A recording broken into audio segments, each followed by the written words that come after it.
Kulang yung sinabi mo. Sinabi ko, kung gusto niyo manood ng scene 2, in other word, kung gusto niyo lang ma-amuse, amusement, ay manood kayo niya sa impeachment.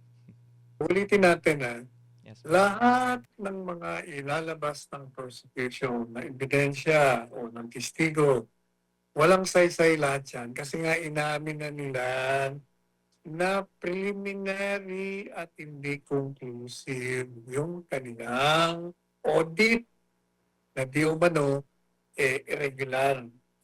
So kung iaaminin mo na hindi pa final, so anong magiging batayan mo sa pagdemanda?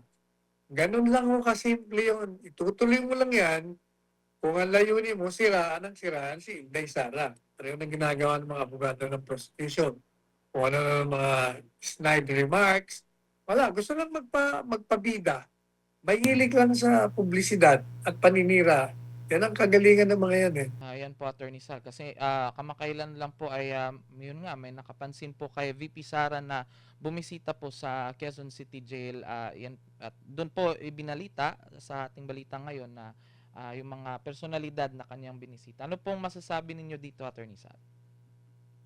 Wala yun. Alam nyo, yung mga ganyang mga paksain, hindi na dapat na binibigyan ng attention yan.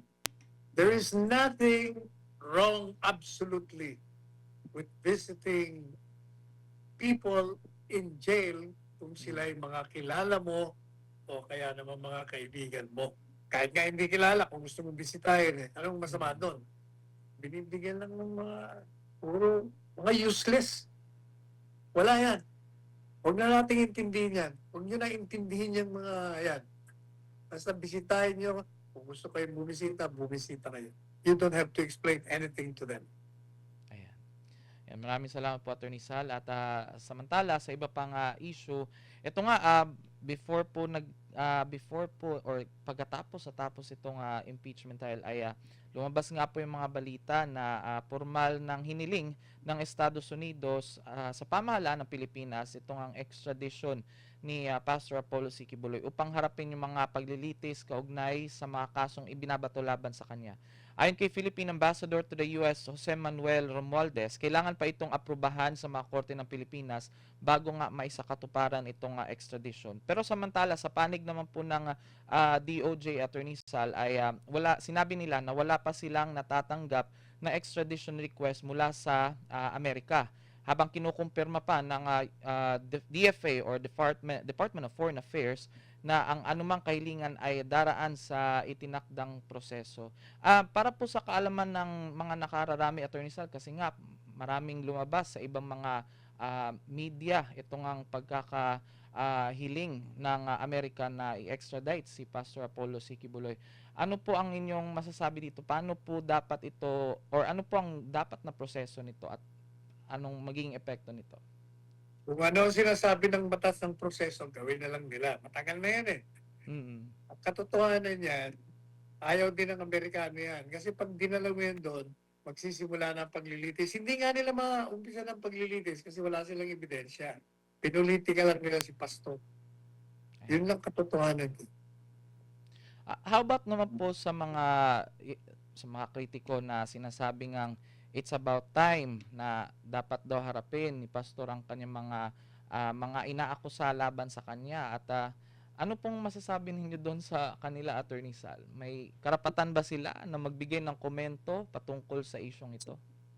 Unang-una, hindi sila nag-iisip sa mga sinasabi nila. Ano bang haharapin? Nakakulong na nga eh. Ano bang tawag mo doon? Di narap na nga.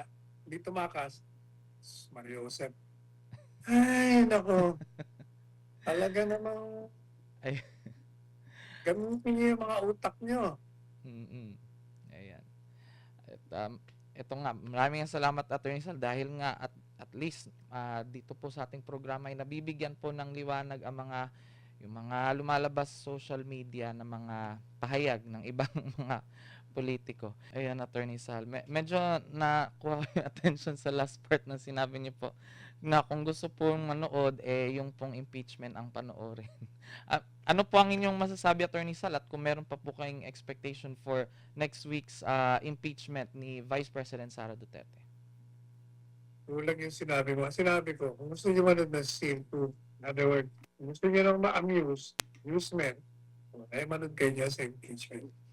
Ulitin natin Yes. lahat ng mga ilalabas ng prosecution na ebidensya o ng testigo, walang saysay lahat yan kasi nga inaamin na nila na preliminary at hindi conclusive yung kanilang audit na di umano irregular.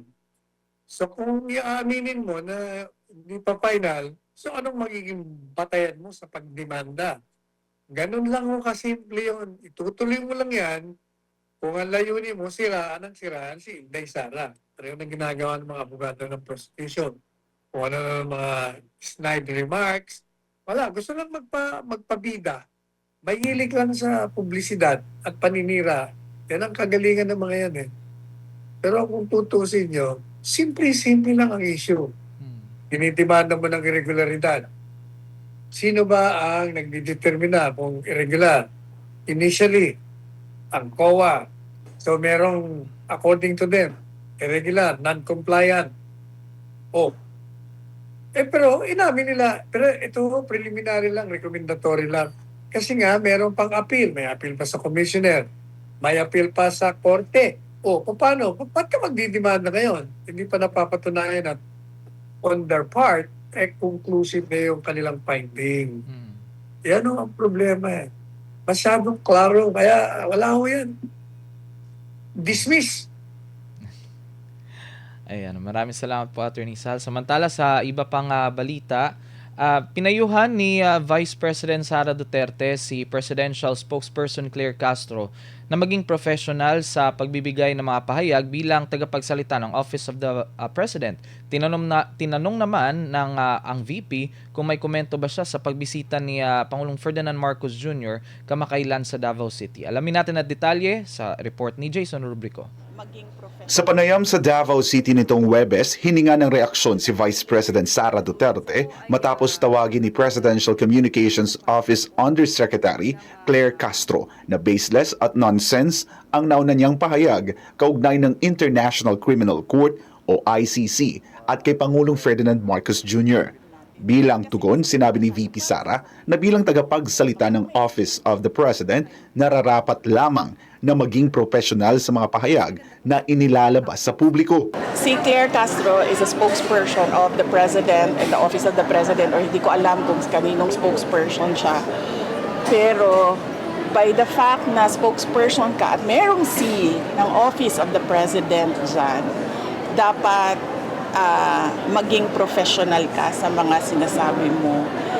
She doesn't have the liberty na tulad sa atin, no, na pwedeng magsalita ng kahit anong iniisip natin at kahit anong opinion natin kasi nagsasalita tayo para sa sarili natin. Pero kapag may scene sa likod mo, sa harap mo, kung ano yung professionalism na hinihingi galing doon sa opisina na yun dapat ang ipakita at ibigay mo sa taong bayan. Samantala, tumanggi si VP Sara na magbigay ng komento sa pagbisita ni Pangulong Ferdinand Marcos Jr. sa Peoplesville Housing Project sa Kalinan, Davao City. Aniya, mas makabubuti ang mga residenteng binisita ng Pangulo ang tanungin tungkol sa kanilang naging karanasan at opinyon. I know kasi project namin yan ng Mayor of Bulacan, so ayoko mag-comment sa kanyang pagbisita. Siguro ang mas maganda ay ipa-comment natin yung mga tao na binisita niya dahil wala naman ako doon nung bumisita siya. So, mas maganda tanungin natin yung mga tao na nandun kung ano yung komento nila, ano yung opinion nila sa pagbisita na ni BBM doon. Kaugnay naman sa panawagang tutukan ang problema sa pagbaha sa Davao City, sinabi ni VP Sara na hindi lamang Davao ang dapat bigyang pansin ng pamahalaan. Aniya, dapat matugunan ang pagbaha sa lahat ng apektadong lugar sa bansa upang maiwasan ang panganib sa buhay ng mga mamamayan. Dapat tutukan ng gobyerno ang baha sa lahat ng lugar ng Pilipinas, hindi lang sa Davao City kasi meron ding baha sa Ilocos, meron ding baha sa Pampanga, sa Bulacan, lahat ng mga low-lying area sa panahon ng malakas na pag-ulan at bagyo ay kailangan tutukan dahil delikado na merong mamatay dahil sa mga pagbaha. So, hindi lang Davao City, dapat buong bansa. Dahil ang Pangulo naman ay Pangulo ng buong bansa. Para sa Diyos at sa Pilipinas kong mahal, ako si Jason Rubrico, SMNR News. Yan na po, Attorney Sal. Ano pong masasabi nyo sa payag ni VP Sara kaugnay nga kay Yuse Claire Castro? Hindi yung pahayag ni VP Sara. Kum- Ang kukomentaryuhin ko yung mga remarks ni Clara. Her remarks are either monumental nonsense or gargantuan jokes. Kung gusto niyo ng amusement park, makinig kayo sa mga remarks niya. Yun. Ayan. Isa pang balita, Attorney Sala, ay tinuturing ng World Bank na ang isyu ng korupsyon at ang pagtaas ng presyo ng langis dulot ng sigalot sa Middle East ang dalawang pangunahing salik na nagpabagal sa paglago ng ekonomiya ng Pilipinas ngayong 2026. Pero may paliwanag dito ang Malacanang, Attorney Sala. Alamin natin sa ulat ni Cresilyn Catarong.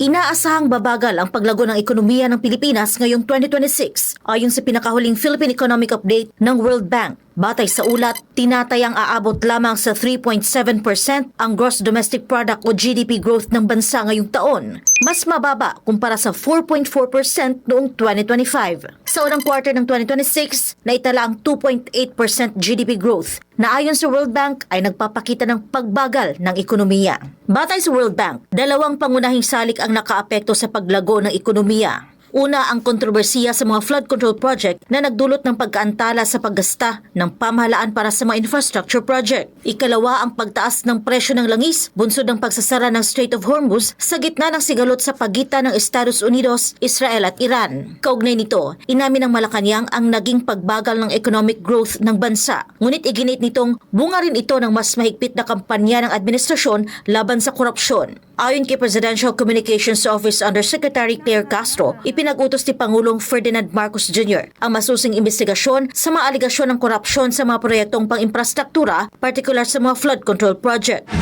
Admitted na bumaba or nag-slow down ang economic growth ng Pilipinas dahil sa issue ng korupsyon, dahil ito po ay pinaimbisigahan ng Pangulo. Dahil dito, sinabi ni Castro na naging mas maingat ang pamahalaan sa pagpapalabas ng pondo habang sinusuri ang record at kwalifikasyon ng mga kontratista. Anya, nakaapekto rin sa ekonomiya ang pagbawas ng paggasta ng gobyerno na sinabayan pa ng krisis sa Middle East at pagtaas ng presyo ng langis. So, totoo po na nagbawas ng paggastos ang gobyerno at isa to sa nakaapekto ng pagbaba ng GDP. At sinabayan pa, after that, ilang buwan lamang ay sinabayan ng krisis sa Middle East. Gayunman, tiniyak na Malacanang na patuloy na ipinatutupad ng administrasyon ang programang Uplift upang maibsan ang epekto ng mataas na presyo ng produktong petrolyo at mapanatiling kontrolado ang inflation. Umaasa rin ang pamahalaan na bibilis ang paggasta sa ikalawa at ikatlong kwarto ng taon upang makatulong sa pagpapasigla ng ekonomiya at mapataas ang antas ng paglago sa mga susunod na buwan. Para sa Diyos at sa Pilipinas kong mahal, Cresilyn Catarong, SMNI News. Ayan na po, Attorney Sal. Ang naging paliwanag naman ng Malacanang tungkol sa mga nangyayari sa atin, lalo na sa ekonomiya, Attorney Sal. Oo, kahit anong paliwanag nila, walang maniniwalang tao basta hindi nila ginagawa ang kanilang trabaho kaya bagsak ang ekonomiya natin. Yun lang yun. Ayan. Maraming salamat po, Attorney Sal. Samantala, babasahin na po natin itong mga mensahe mula sa ating mga kababayan. From Red Hot Dad. Sablay ang ebidensya, sablay ang witness, sablay ang prosecution, sablay ang impeachment. Yan po. Kaya kung talagang red hot ka, maging hot ka rin sa pagpasok, pagdalo, dan sa mga peaceful rallies, Mr. or Miss Red Hot, whoever you are. Ayan po. Eto pa, may tanong si Josen Perlada Sevilla, attorney. Attorney, di ba kapag ang witness ay nagsisinungaling, dapat makulong? Kasi yung witness po nung nakarang araw, bukod sa sinungaling na siya, nakikipagtalo pa siya sa mga senador na nagtatanong sa kanya. dapat i-contempt, pati na yung mga abogado dyan, yung mga babaeng abogado dyan, at saka yung isa, basta pag gumawa ka ng mga hindi naaayon sa tamang prosedimento, dapat siya kino-contempt. Mahina itong presiding officer. Hindi ba parang mabait lang masyado yung Senate Impeachment Court Attorney Sal na hindi sila nag-co-contempt ng mga witnesses? Hindi mabait, hindi siya marunong. Ay. Kung marunong siya, magko-contempt siya. Ayan.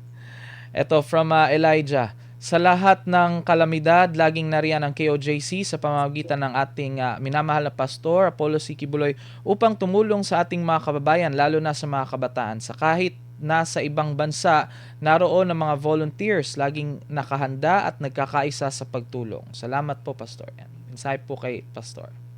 Tama yan. Ganyan talaga si pastor, ang KOJC. Matulungin sa lahat ng nangangailangan. Ito po, meron pa po from Rona May Season, si Pastor Apollo C. Kibuloy ang totoong leader na may malaking puso. Ganyan kabuti si Pastor. Hindi niya tinitingnan kung ano ang iyong lahi o relihiyon, bukal sa puso ang kanyang pagtulong sa mga taong nangangailangan. Yan ang gayahin nyo, si Pastor Kibuloy. At may opinion pa dito si Patricia Mirabueno, Attorney Sal, about kay Pastor. In my opinion, many people owe Pastor Apollo C. Kibuloy an apology because of the accusations made against him and the actions of those they believe were responsible for his prosecution or persecution. Yung mga nagsasabi niyang mga paninira kay Pastor, ano lang yun? They're speaking from ignorance. Hindi nila alam ang katotohanan. Ayan. At may dagdag pa po si Michael Pintoy. Despite the slander directed at Pastor Apollo C. Kibuloy, he has never wavered in doing good, helping, and showing concern for those in need, especially those young people experiencing poverty. And tama po yung sinabi niya kasi marami po talagang natulungan si Pastor sa mga kabataan, mga kababaihan, at maging yung mga indigenous people po natin, Attorney Sal. Kaya kayo mga natulungan ni Pastor, lumabas kayo sa kalye. Pahayag ninyo yung inyong pagprotesta, kontra sa ginagawang paninira at pagsira sa kanyang mga karapatan. At meron pa po isa, Attorney Sal, from Thai AOKM lineup. I am one of the people who can testify to Pastor ACQ's goodness toward children because I was one of the children whose life was touched through the help he extended through in KLC of Thailand. From Thailand po to, Attorney Sal. Today, I'm also blessed to be part of the kingdom, helping others just as he once helped me. Apart from paying tributes to Pastor Kibuloy, you have to go out and support any movement that will express your dismay, discontent, and disagreement, opposition to the program of retribution launched and implemented by the present administration. Ayan. Labas kayo sa kalye. Ay, may dagdag pa po na katanong, Attorney Sala. Mula to sa ating isang viewer, nagtatanong siya, hindi po ba ito timely? Kasi kung saan itinuon yung, syempre, yung mga nangyayari sa ating bayan na impeachment kay VP Sara, na wala na dong pag-asa dahil nga po, malakas nga po yung sa depensa at wala talagang saysay yung impeachment. Hindi po ba daw diversionary tactic yung naging balita or balita ngayon about kay Pastor para ma-sway yung atensyon ng taong bayan sa mga kailangan na pagtuunan ng pansin ng gobyerno, lalo na yung sa mga pagbaha ngayon, Attorney? Huwag na kayo magtaka doon sa mga paninira sa mga kalaban ng administrasyon. Natural sa kanila yun. Huwag na kayo magtaka.